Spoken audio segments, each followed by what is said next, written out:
Hello, welcome to Matters of DeCorum. I'm Scott Corum. This is what matters to me. I've been in a creative slump since, February? So that's 9 months. I've managed to put a couple of products out, not a lot. In my defense, chemotherapy, stuff, pain medications. And writing, creating, particularly game material, it's a muscle. I pumped out over 200 books over a 5-year space. I've worked this muscle out a lot, but like most of the muscles in my body, my writing and my game design is atrophied. I'm having to work very hard to get back into it. This is, by the season, an iced eggnog latte. Probably my first of several today. The espresso machine is set up on the desk next to me, and that's probably going to get called into service. More than a little bit.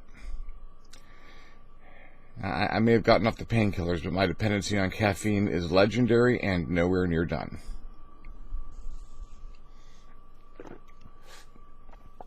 So I've been wrestling with a couple of products that need to be written. More to the point, need to be finished, or in the case of the one I'm going to be discussing today, need to be rewritten. Mechanized Victory is a project near and dear to my heart because Victory needed a mecha book. Hot Chicks needed a mecha book. I just never really got around to writing one.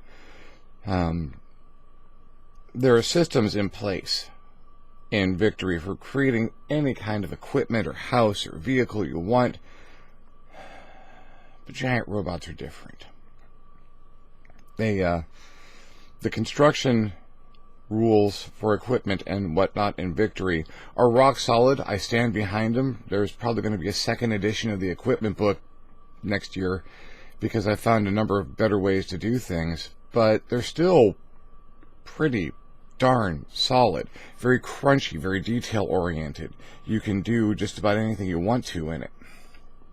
And one of the design philosophies that I started with was I don't want the system to tell me what my creation looks like. If I build a piece of equipment or a vehicle or whatnot, I want to tell the system what it can do, and then the system just needs to tell me how much it's going to cost and what it's going to weigh. I've played a lot of systems over the years, and while I dearly, dearly love the generic universal role-playing system by Steve Jackson Games, or GURPS by its acronym, the vehicle and mecha rules in GURPS are at best Machiavellian. Don't even try it without a spreadsheet, and if you understand just a little differential calculus, it helps. Because you're not going to get the result you were looking for. You're going to buy components and add them together and do math, some of which is terribly recursive, and it's going to tell you what your result is, which was amazingly frustrating, and I managed to get around that using a spreadsheet, and my Excel skills just blossomed while I was working with GURPS vehicles.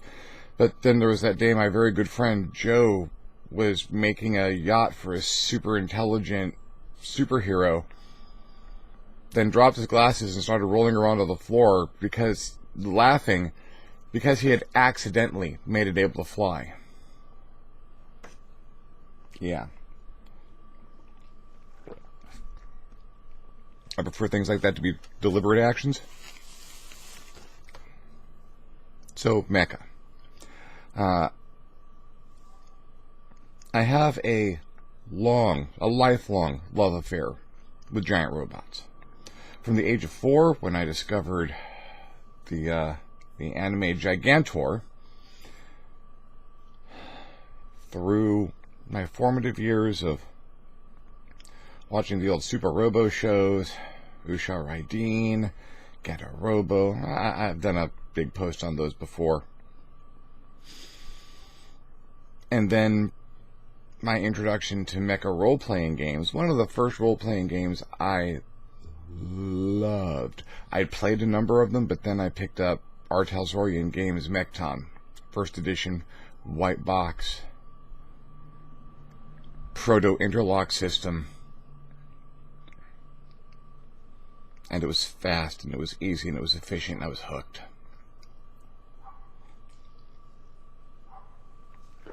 And every iteration of Mecton since, and every supplement for Mecton, has only gotten better. So one of the barriers that I am facing in designing and writing a mecha book for Victory is that Mecton's already been written. That's kind of one of the pinnacles of my expectations for something that I create, that it can stack up, that in some way, shape, or form, it can have something like the efficiency and beauty and elegance of the Mecton Zeta Plus construction system. Which isn't where I like to be at. I don't like to be comparing myself to other game systems or to other books. I much prefer to come up with this stuff all on my own and be entirely creative and original. I mean, I've got systems written for creating systems.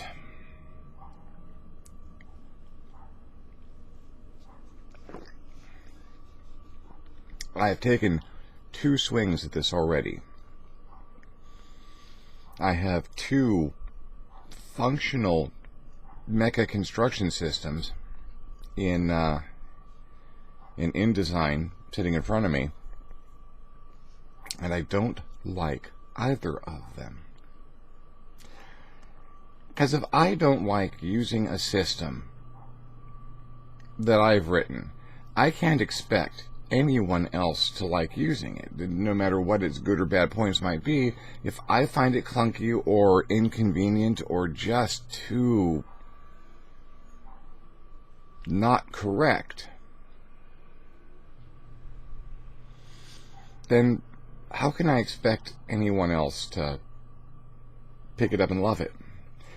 Because I don't want people to like my mecha book. I want people to love my mecha book. I've been teasing people with this for years. It's about time for it to be done, and here I am.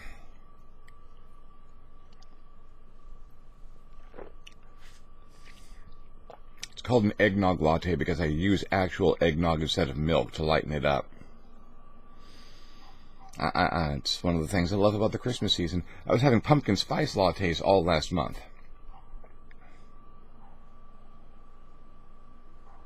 I figure I got a couple of months worth of eggnog lattes to go, and I'm very happy about that. Mechanized Victory. There are some challenges when you create a mecha system. Mecha aren't like regular vehicles. They are more solid, more responsive, more flexible, more fluid.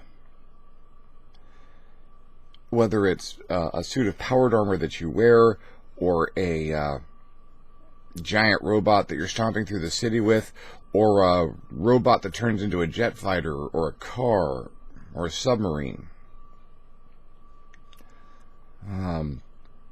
There has to be a unified system of how you not only use your mecha, but how you make your mecha. And the same system has to do all of those tricks.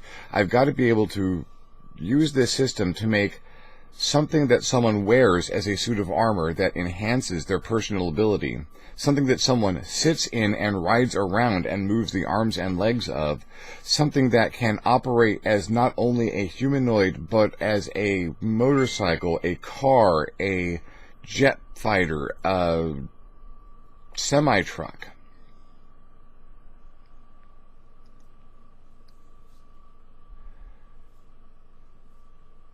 Something that can just be used to make tanks or jets,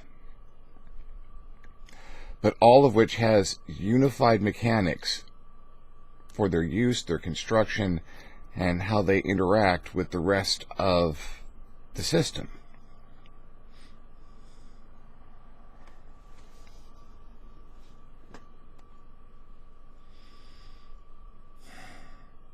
And I can't stop there. That's not enough. Power Rangers is a mecha-based show. Yeah, they're usually jumping around doing kung fu, but eventually when everything gets big, they've got to pull out their mech. No, they call it a Zord, but that's a mech. And mecha are almost characters in and of themselves. Sometimes they are characters. Sometimes they can act on their own to a limited or complete degree. Some mecha have free will, some are just dumb machines.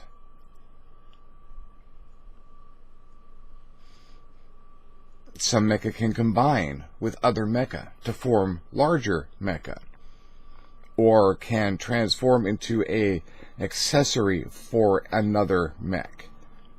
Trade out arms, or be that backpack with the wings and the extra rockets. Some mecha can become weapons for other mecha.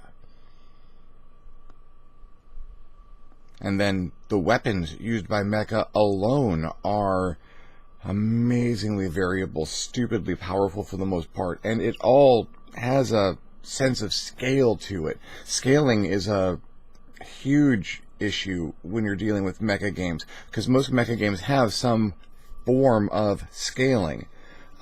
Different classes, different sizes, different weights, and the different scales are often treated as different sets of construction rules.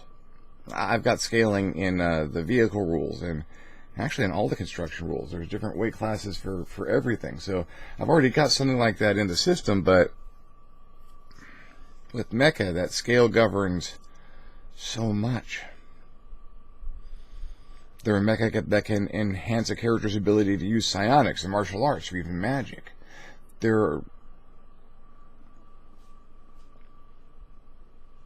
It's like writing a whole other game. And it's just a portion of a supplement for a game. But here's the acid test.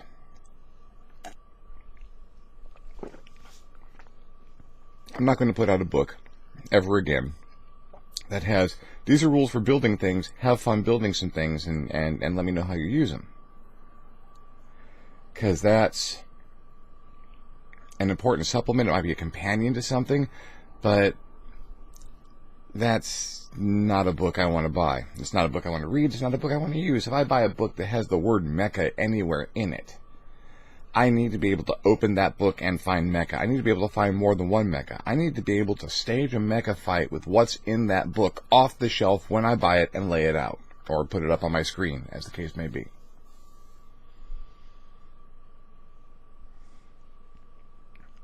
So, for every era of play, because I tend to have mecha in fantasy, near modern, and space, because I like fantasy era mecha for some reason. That orcish walking tank, or that suit of armor that the king commissioned that makes him actually stronger and faster. For every era, for every size of mecha, there needs to be a number of sample mecha. So I can open the book, point at that, and say, I want that.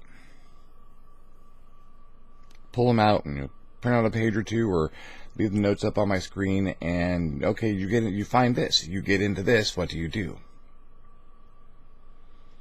No homework. I'd like to be able to then plumb deeper into the book and go, okay, what if I wanted to do this? What if I want to make one of these? What if I want to make my own?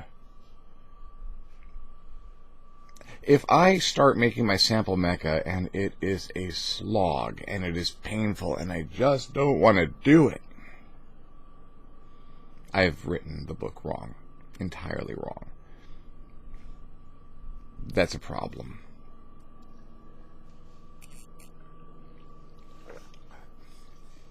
And despite the difficulties that I've been having, lack of strength and trying to get my levels of inspiration back up, that's what I get every time I go back to one of my earlier systems.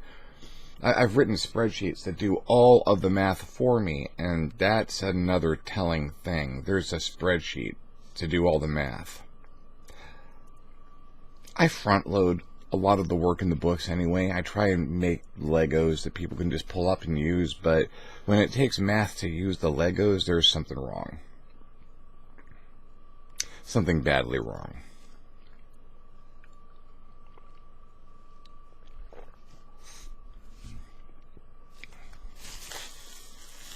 So I need to make better Legos.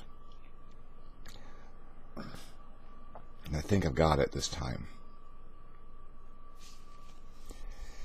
Caffeine's a hell of a drug. It bridges the gaps. It lets me work. One of the problems and blessings of my ADHD is that once I bridge the gaps, I can generally make some leaps.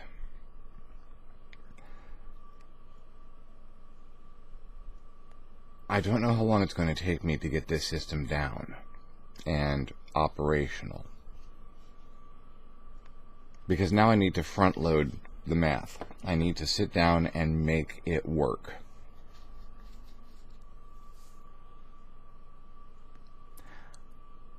But before there is math, there has to be concept. There has to be a framework that you're going to be operating in. And I've been looking at it probably incorrectly, because I've been looking at mecha as a hybrid between a character and a vehicle, and that's kind of correct. That is how I see mecha, philosophically. Mecha have personality, and they don't react like machines. I can make a suit of powered armor in the vehicle rules, and it will serve as a very functional, serviceable machine. That's fine. If I make a mech, it should be something different. It should feel different. It should flow different. It should feel like an extension of the person, like a vehicle simply cannot be.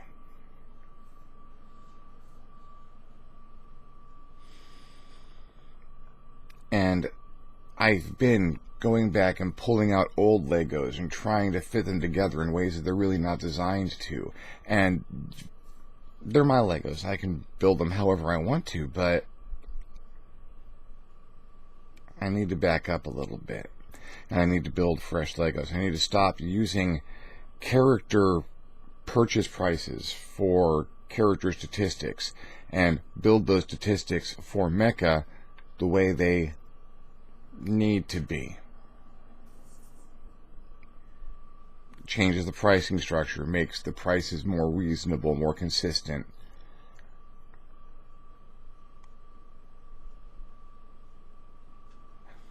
Part of what I'm doing now, aside from just letting you folks know where I'm at and how this is going, is working things through in my head and getting ready, building up. So I need to keep my mouth moistened and my throat operational, so that's one reason I'm drinking. But why I'm drinking this particular substance is that once I'm closed this down and finish my editing, I actually do edit from time to time, go figure, I'm going to be writing in a way and at a speed that I haven't for a very long time, and that is something very special. Something nice to get back to. I love doing this. I can think of 15 ways I could be writing or doing my art and probably making more of a profit. Writing role-playing games and role-playing game supplements, as much as I would really like it to be turning a profit, it doesn't really. I get cheeseburger money, that's fine. If you're watching this and are upset that I'm not making a profit with what I do in my life, you might want to visit my Patreon page. Just saying.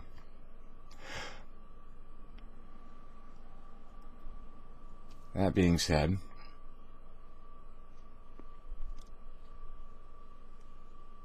I have a lifelong love affair with giant robots and most of my lifelong love affair with role-playing games.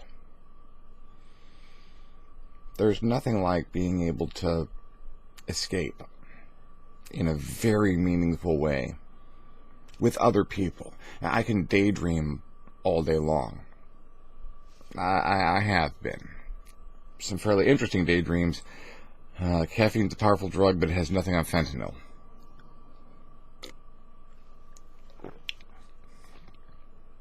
But daydreams eventually lack a certain quality. They're in your head, and you're alone. Even if you daydream up some company in your head, it's all you. Then you start role-playing and involving yourself in a fantasy that is partially inside your head, but also partially outside of your head. And you're sharing that. You are walking around in a fictional space that other people are walking around in with you.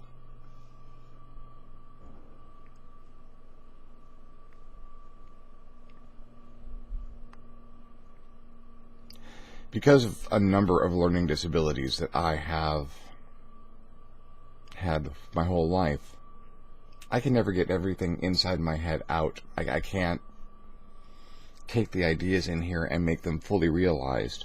Or at least I couldn't before role-playing games came along. As a game master, I can share a world in here with other people, so that they understand it, and so that they can tell stories about the world in my head. I can share, as a player, I can share character ideas and things I do in character, and other people can see that and appreciate that, or not appreciate that, or really hate it when I do a couple of things. I've given a couple of game masters complexes, but I can share. Role-playing games are a meaningful medium of communication of the imagination. And writing role-playing games even more so. I'm still getting out of my head. I may be getting out of my head for the rest of my life. That soundbite's going to come back to bite me. But being able to share and to experience a response to what's always only ever been locked in here makes all this effort worth it.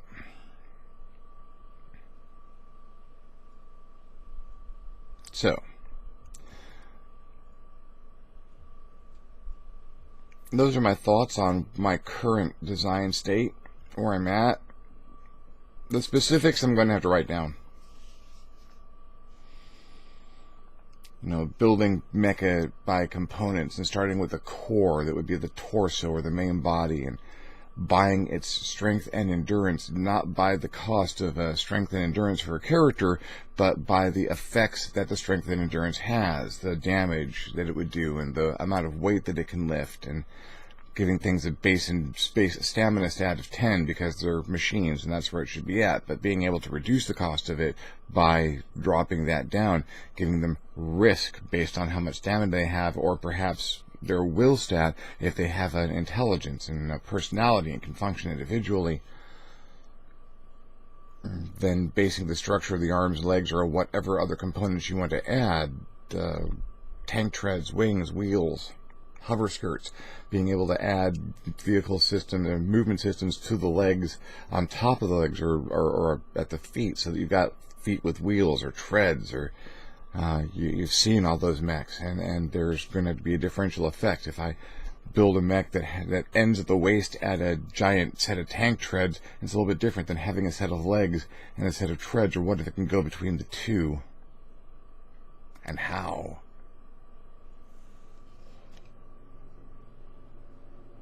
There's a lot to put down, a lot to work out, a lot of math to do, and a lot of conceptualizing to finish.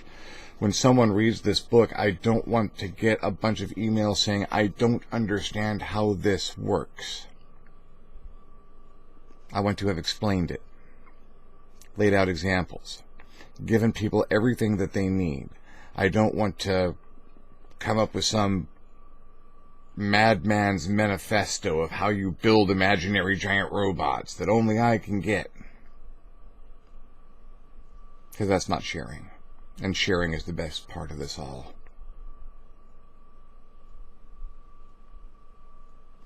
Thank you for sharing this time with me. If you like the videos, give me a thumbs up. If you don't like the video, feedback is feedback. If you have a comment or a question or want me to clarify something, you can leave me a comment. I love getting comments.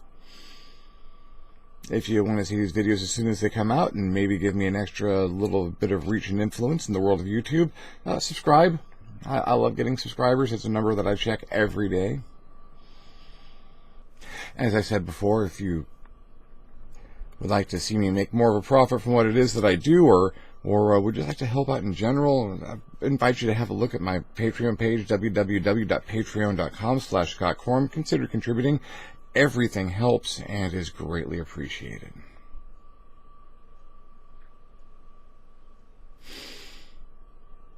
Thank you very much for watching. I bid you peace,